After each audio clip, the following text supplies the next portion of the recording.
El tema que hoy vamos a tratar está en el libro de Amós y lleva como título Amós y su denuncia profética. El objetivo específico de esta predicación es que haya una aplicación práctica para la iglesia de hoy en América Latina. Nuestro texto base lo podemos encontrar en Amós capítulo 5, versículos del 1 al 15. Y lo voy a leer de la Biblia, Nueva Traducción Viviente. Amós se ubica, según algunos autores, del año 760 al 722 a.C., abarcando un periodo de 16 años aproximadamente. Ahora bien, según algunos otros autores, Amós se encuentra entre el 760 y el 753 a.C., abarcando un periodo más o menos entre 7 a 10 años de ministerio profético. Pero para adentrarnos un poco más en nuestro tema, en nuestro mensaje central, conversemos un poco acerca del contexto histórico en el libro de Amós. Cuando hablamos del profeta Amós, comenzamos hablando del que era un hombre de extracción humilde, de profesión para algunos boyero o recogedor de higos y para otros un simple y sencillo pastor de un lugar que lleva como nombre Tecoa, el cual está ubicado en Judá al sur de Israel. Aquí la cosa comienza a tornarse compleja, pues la gente de su época lo menospreciaba porque él realmente no era un profeta de profesión, simplemente era un laico más. No era un teólogo, no gozaba de grandes títulos sacerdotales, tampoco pertenecía a la clase levítica, simplemente era un campesino.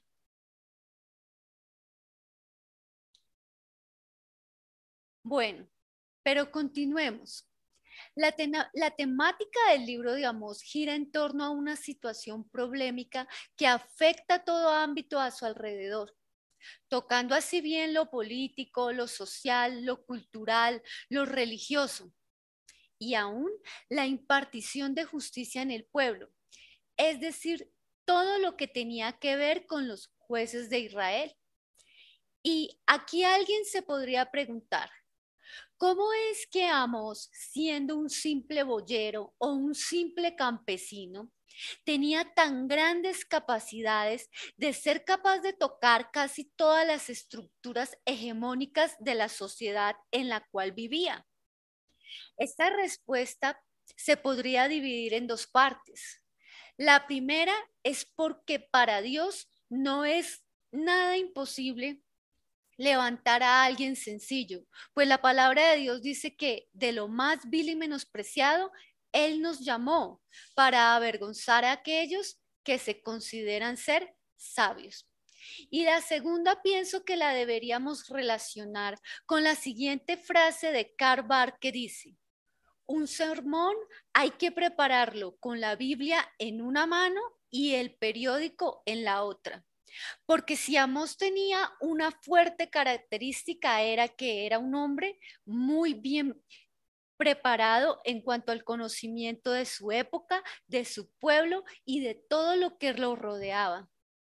Y dicho sea de paso, es una invitación que el profeta nos hace a nosotros como cristianos en la actualidad, pues se puede ver que hay muchos cristianos que no les gusta ver las noticias porque consideran que las noticias pueden causarles susto o terror y hacen como el avestruz, meten su cabeza dentro de un hueco en la tierra. No, hermano y hermana que me escuchas, tú y yo tenemos un compromiso también con nuestro contexto social y para poder saber cómo ayudar a la gente y a las personas que están a nuestro alrededor, necesitamos informarnos de las problemáticas que hay en nuestro contexto, en nuestra ciudad, en nuestro país. Ahora bien, abren sus Biblias en Amós capítulo 5, versículos 1 al 15 y comencemos a permitir que sea el texto bíblico quien nos hable. Los versículos 1 y 2 comienzan diciendo: escucha, pueblo de Israel, oye este canto fúnebre que entono. La Virgen de Israel ha caído, nunca volverá a levantarse, yace abandonada en el suelo y no hay quien la levante. Es muy interesante ver que en estos primeros versículos se nos comienza hablando de un canto fúnebre. En la antigüedad, en el pueblo de Israel, el canto fúnebre era algo con mucho ruido, con mucho lloro, con muchas lágrimas, con mucho dolor. Era todo un ritual alrededor de la muerte. Y Amós comienza destacando este canto fúnebre para adentrarse en todo lo que vendría. Las dos palabras claves de estos versículos son: ha caído, no hay quien la levante. ¿Y por qué?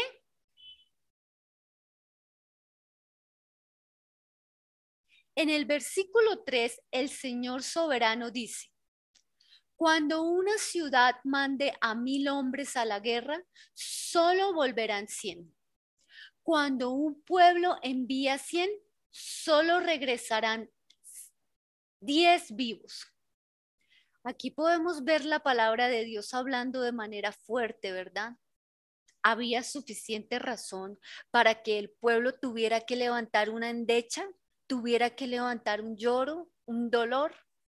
Pues la voluntad soberana, o más bien la voluntad pugnitiva, es decir, la voluntad perteneciente o relativa al castigo que vendría, ya nada ni nadie la podría detener.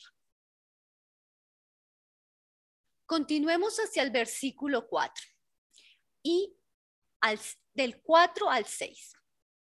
Ahora bien, esto es lo que el Señor dice a la familia de Israel: vuelvan a buscarme y vivan. No adoren en los altares paganos en Betel. No vayan a los altares en Gilgal ni en Berseba. Pues el pueblo de Gilgal será arrastrado al desierto y el pueblo de Betel será reducido a nada. Vuelvan a buscar al Señor y vivan. De lo contrario, Él pasará por Israel como un fuego y los devorará completamente. ¿Qué les parece? Fuerte el mensaje, ¿verdad? Fuerte el castigo que vendría. Y la parte que más debemos resaltar aquí es: ¿por qué? Primera pregunta, ¿por qué?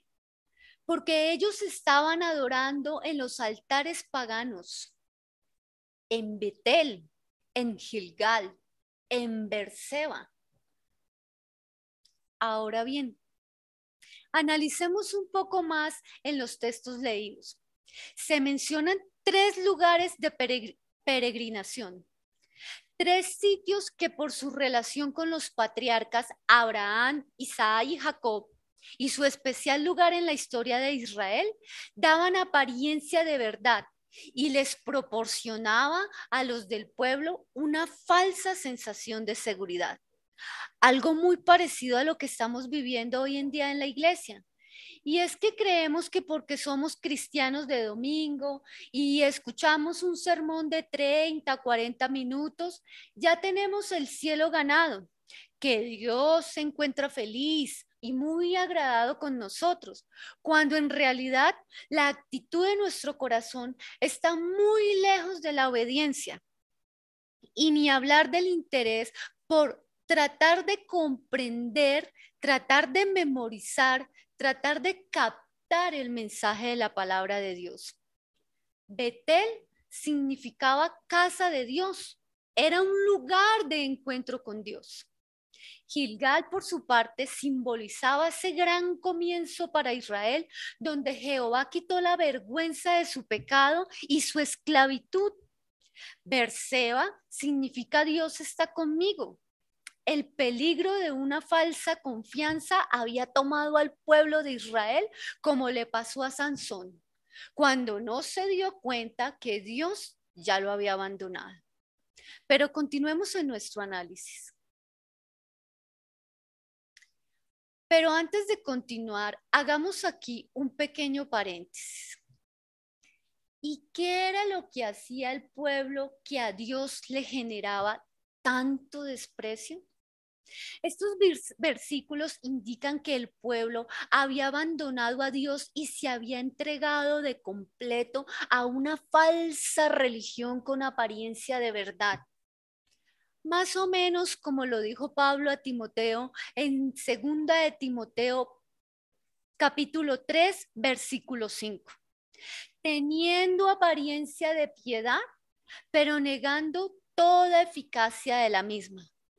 Es decir, el pueblo hacía prácticas que parecían muy piadosas, pero no era más que una correcta actoral cubierta de elegante y fina hipocresía, muy parecido a algunas formas de nuestro moderno cristianismo. Pues tenemos grandes púlpitos, gozamos de grandes eventos, luces, cámaras, acción, hasta humo sale cuando el predicador sale. Pero la pregunta es, ¿Dios se siente agradado de este tipo de ofrendas modernas? Pues según parece indicarnos el texto, Dios estaba repugnado de sus ofrendas y de sus sacrificios que no conducían a ningún cambio.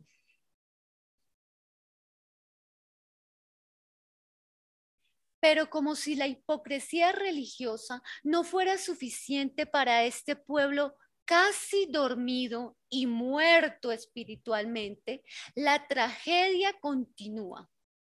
Es también la tragedia cristiana de hoy, es la tragedia cristiana moderna. Dicho sea de paso, uno de los pecados que denunciamos es que la gente se sentía tan segura porque económicamente se encontraban, como decimos en nuestro país, Colombia, bollantes, prósperos, en medio del lujo y la pompa. Y así le pasa a muchos cristianos hoy en día. Consideran que porque tienen dinero, que porque gozan de buenos lujos y de una buena posición económica, eso es porque tienen la bendición de Dios. No siempre la bendición económica significa la bendición de Dios. Y esto también nos lo muestra el libro de Amós. Mira lo que nos continúa diciendo aquí en el versículo 7. Ustedes tuercen la justicia y la convierten en trago amargo para el oprimido. Tratan al justo como una basura. ¿Qué les parece? Fuerte estas palabras, ¿verdad? Pero tampoco son diferentes a nuestra realidad latinoamericana y más concretamente a nuestra realidad colombiana. Pues aquí capturan a un asesino o un violador de niños o un feminicida y lo sueltan a los 3 días y el argumento es, no fue capturado en flagrancia o hubo errores en momento de su captura. Y justo para el caso de la víctima, ¿cómo podemos decir que se siente? Pues la respuesta ya nos la dio Dios en su palabra. La víctima se siente como una basura. ¿Por qué? Porque cada vez que sucede eso, la víctima simplemente está haciendo ¿qué? Está siendo revictimizada. No le están siendo reconocidos sus derechos. Parece que los derechos fueran para el delincuente y nunca para una víctima. Y eso hace sentir a la gente sin valor, sin dignidad, sin un país que lo apoye. Gozamos supuestamente de un país que es un Estado de Derecho, pero eso no se ve reflejado en la justicia y tampoco se ve reflejado en los tribunales. Y exactamente eso era lo que pasaba en el libro de Amós. Continuemos con el versículo 8 y 9. El Señor, quien creó las estrellas, las Pléyades, el Orión, Él transforma la oscuridad en luz y el día en noche. Él levanta agua de los océanos y la vierte como lluvia sobre la tierra.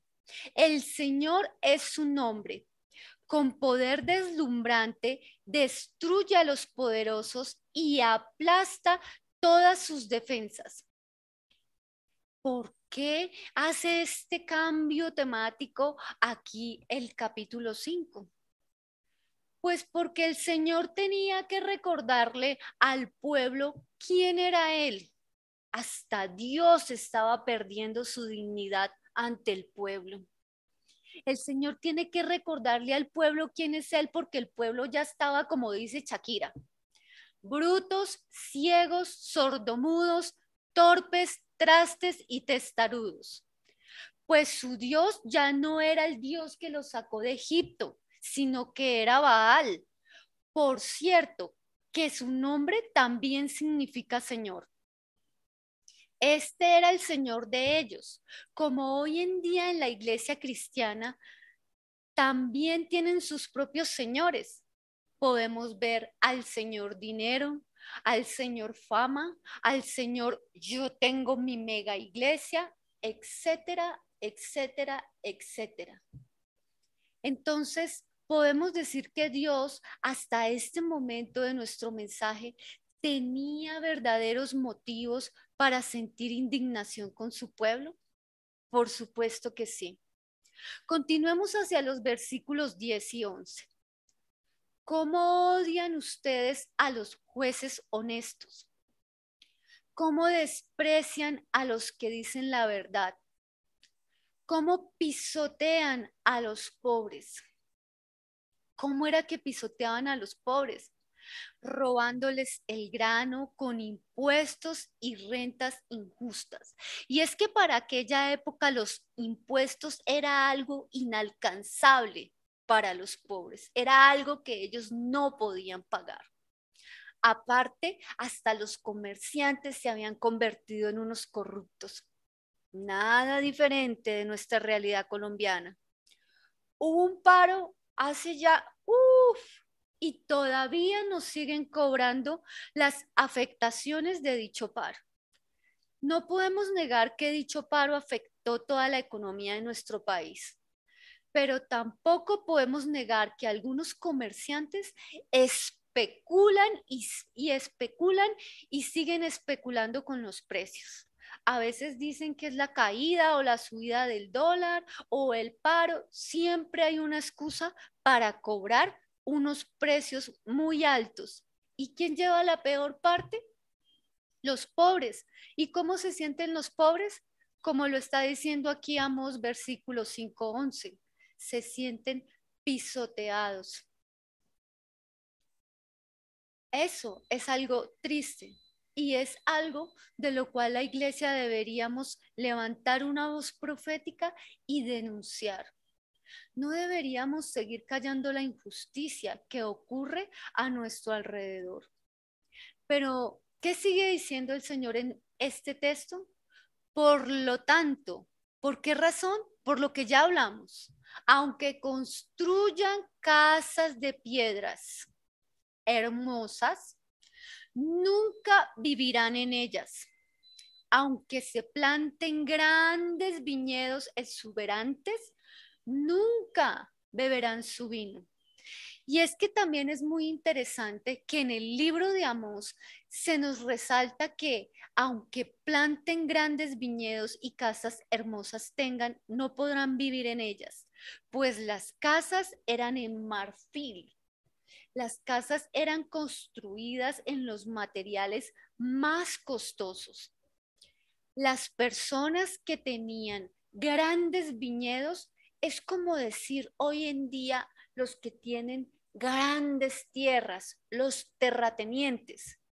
Pero estos viñedos eran solamente un símbolo de su poderío económico. Pero la justicia del pobre, de la viuda y del agraviado no existía. Aquí es evidente el dolor y el desprecio que Dios siente por las malas acciones.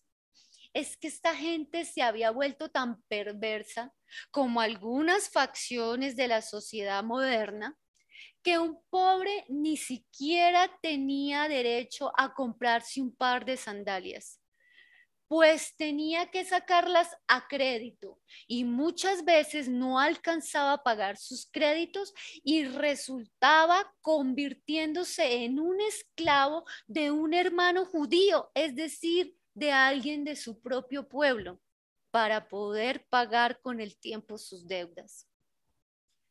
Sí, así más o menos como algunas dinámicas del neocapitalismo actual, donde nos incitan o nos instan a que adquiramos créditos de vivienda, créditos de libre inversión, créditos de consumo, el día sin IVA, el Black Friday. Todo esto con el fin de que nosotros consumamos tarjetas de crédito y nos veamos cada vez más endeudados. Hace un año más o menos nos estaban invitando a tomar toda clase de créditos, diciendo que las tasas de intereses estaban muy bajas, incluso que el gobierno iba a ayudar a la gente para que comprara vivienda. Y hace 2 días, escuchando el noticiero, veo que los créditos, es decir, las tasas de interés, han subido más arriba de un 20%. Entonces, ¿qué va a ser de aquellos cristianos también y no cristianos que tomaron esos créditos confiando de que la situación estaba en orden para poder tomar esos créditos y resulta que ahora están de aquí con unos intereses impagables? Podemos comparar nuestra realidad latinoamericana con el libro de Amós. No hay nada más actual que la palabra de Dios. Así se considera uno de los libros más antiguos de la historia. Pero continuemos en nuestro análisis.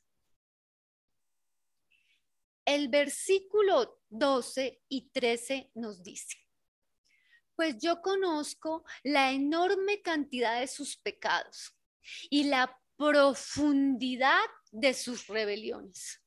Ustedes oprimen a los buenos al aceptar sobornos y privan al pobre de la justicia en los tribunales. Así que aquellos que son listos, prudentes o sabios permanecerán con la boca callada, con la boca cerrada. ¿Por qué? Porque es un tiempo malo. Es un tiempo tan malo que ya no se puede ni siquiera hablar. Cuando se levanta a alguien a hacer una denuncia, como lo hizo el profeta Amós, corre bastante peligro. Nada ajeno a nuestra realidad colombiana también. Si alguien hoy en día habla algo que no concuerde con ciertos sistemas, incluyendo sistemas religiosos, será tildado de rebelde, hereje, infiernero o en el mejor de los casos, no apto para estar dentro de nuestra comunidad. ¿Cuántos cristianos han tenido que salir de sus iglesias porque el pastor no tolera que se les señale cosas que están mal dentro de la iglesia? Porque la iglesia, a la verdad, tiene muchas enfermedades espirituales: carnalitis, mundanitis, chismitis. No hay un orden dentro de la iglesia, ni un temor de Dios. De pronto, como siempre, y como lo dice el libro de Isaías, hay un pequeño remanente, pero si hablamos del gran porcentaje de lo que es el cristianismo hoy en día, la verdad es que el Señor Jesucristo tenía razón cuando dijo: y cuando vuelva, ¿será que realmente hallaré fe en la tierra? Pues se levantará también la madre contra la hija, el hijo contra el padre. Hoy en día no hay respeto por las autoridades, por los padres. Todo esto se está convirtiendo en una anarquía. Sigue siendo actual el mensaje de Amós, ¿verdad? Pero como siempre, Dios es un Dios de esperanza. En medio del inminente castigo, Dios sigue haciendo un llamado y dando una esperanza. Pues los versículos 14 y 15 dicen, hagan lo bueno y huyan del mal. ¿Para qué? ¿Para qué hay que hacer lo bueno? ¿Para qué hay que huir del mal? Para que vivan. Entonces el Señor Dios de los ejércitos celestiales será su ayudador. Así como ustedes han dicho, odien lo malo, amen lo bueno. Conviertan sus tribunales en verdaderas cortes de justicia. Y quizás, todavía lo duda el profeta, después de ver tanta maldad, el Señor Dios de los ejércitos celestiales todavía tenga compasión del remanente, es decir, de los que quedan haciendo lo justo, ese pequeño remanente de su pueblo. Ahora bien, a modo de ir concluyendo nuestro mensaje, ¿qué podemos rescatar para nuestra realidad? Especialmente para, como ya lo dije, la realidad de nuestra iglesia latinoamericana. Debemos apartarnos de nuestro enfriamiento e hipocresía espiritual.